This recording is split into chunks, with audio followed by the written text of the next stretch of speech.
সিংহরাশির জাতক জাতিকাদের জন্য 10ই এপ্রিল দিনটি আত্মবিশ্বাস ও নেতৃত্বের শক্তিতে ভরপুর থাকবে। সূর্যের কৃপায় আজ আপনি কর্মক্ষেত্রে সবার মধ্যমণি হয়ে উঠবেন এবং আপনার সাহসিক সিদ্ধান্তগুলো প্রশংসিত হবে।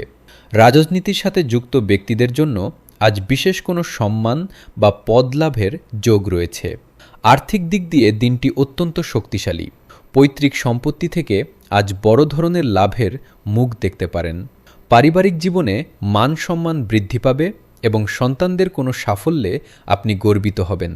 প্রেমের জীবনে রোম্যান্টিকতা বজায় থাকবে এবং সঙ্গীর সাথে আনন্দদায়ক সময় কাটবে। স্বাস্থ্যের দিক থেকে আজ আপনি ভরপুর প্রাণশক্তি অনুভব করবেন, তবে অতিরিক্ত উত্তেজনা পরিহার করা ভালো। শিক্ষার্থীদের জন্য দিনটি দারুণ সাফল্যের বার্তা নিয়ে আসবে। আজ আপনার শুভ রং কমলা এবং শুভ সংখ্যা 1। দিনটি ইতিবাচকভাবে শুরু করতে সূর্য প্রণাম করুন। আপনার সাহস আজ আপনাকে সাফল্যের শীর্ষে নিয়ে যাবে। সামাজিকভাবে আপনি বেশ প্রভাবশালী হয়ে উঠবেন।